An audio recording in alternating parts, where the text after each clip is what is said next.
Ce préavis est nécessité par la nouvelle loi sur les communes qui est entrée en vigueur le 1er juillet 2013. Et de ce fait, un certain nombre de dispositions dans notre règlement actuel, qui datait de 2007, devaient être modifiées, notamment le traitement des propositions venant des conseillers communaux, notamment des précisions sur les relations entre la municipalité, les délégations de compétences des deux ordres, l'ordre législatif et l'ordre exécutif. Et dans ce cadre-là, la Commission a certainement toiletté l'entier du règlement, mais il s'agissait essentiellement de mettre à jour un règlement en fonction d'une nouvelle loi. L'idée est de vraiment définir toutes les procédures qu'il y a au sein du conseil communal, à définir les procédures, les relations entre la municipalité et le conseil communal pour qu'on puisse faire notre travail correctement sans problème.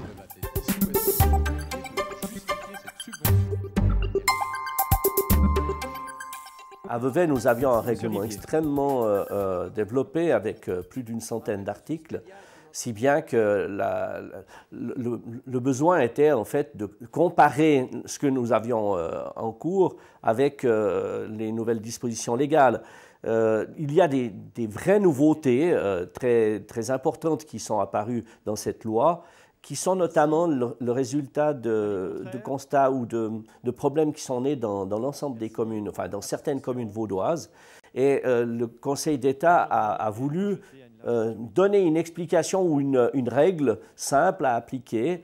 Et ce n'est pas toujours simple de trouver une règle pour des situations compliquées. Je veillerai à... Alors les nouveautés issues de la loi sur les communes étaient tout d'abord le traitement des motions, postulats, interpellations, qu'il a fallu régler, définir la procédure, parce que la loi n'était pas forcément très claire à ce niveau-là.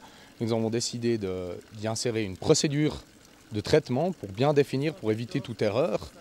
Parallèlement à cela, il y a la récusation d'un membre du conseil qui aurait un intérêt privé ou un intérêt prépondérant dans l'affaire. On a donné à l'Assemblée la possibilité de le récuser.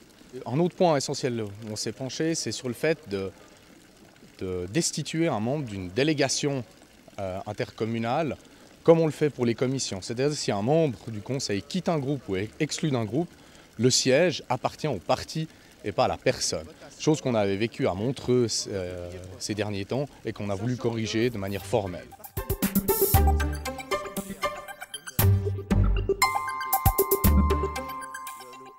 Ce règlement du Conseil parle également de ce que le Conseil fait vis-à-vis de la municipalité et de ce que le Conseil attend de la municipalité. C'est dans ce sens-là, naturellement, qu'on est concerné. Mais lors de l'élaboration du rapport, nous n'étions pas directement en commission. La municipalité, les élus de la municipalité ont considéré que ce n'était pas notre rôle d'être là-bas. Nous avons mis à disposition la juriste du greffe qui a naturellement eu ce regard aussi depuis la position de la municipalité, mais qui était là surtout en tant avec des compétences juridiques. Et la municipalité n'interviendra pas forcément d'une manière intensive dans le débat. Par contre, s'il devait y avoir des propositions au conseil communal nouvelles, par exemple, qui n'ont pas été relues par le Conseil d'État, puisque actuellement les propositions de la Commission ont été soumises au Conseil d'État. En principe, elles sont validées dans leur rédaction actuelle. Mais s'il devait y avoir des propositions nouvelles qui empiétaient, par exemple, sur les compétences de la municipalité serait fondée à intervenir au Conseil.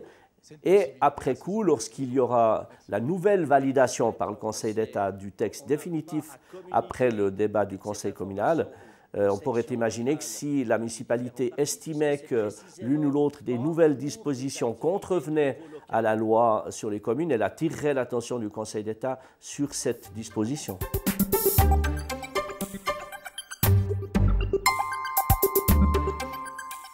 Alors le rapport qui a été fait mentionne toutes ces modifications et reprend l'entier du règlement du conseil communal. Donc chaque conseiller a à sa disposition ce règlement.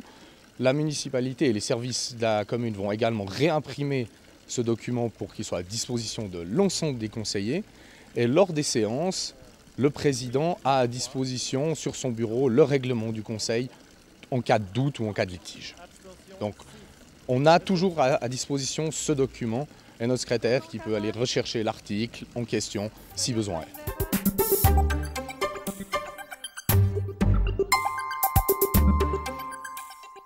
Alors c'est le Conseil d'État qui valide le règlement tel qu'il sera voté par le Conseil communal, mais préalablement à cela, nous avons quand même envoyé le rapport du préavis sur le nouveau règlement au service des communes et du logement pour qu'ils avalisent, pour qu'ils nous fassent leurs corrections, leurs remarques, pour qu'on puisse après les traiter directement pour proposer un règlement au Conseil communal qui soit le plus juste et qui puisse être appliqué le plus rapidement possible.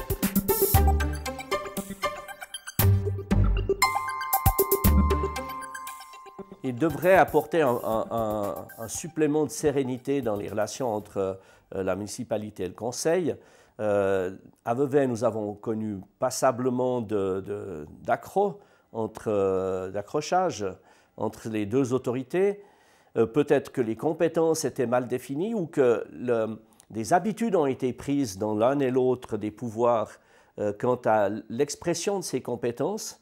Et ce que je souhaite, c'est que ce vaste débat, même s'il concerne surtout les conseillers communaux en leur sein, j'espère que ce vaste débat permettra de mettre au clair un certain nombre de pratiques qui, dorénavant, ne poseront plus de problèmes et ne seront plus l'objet de récriminations d'un côté comme de l'autre.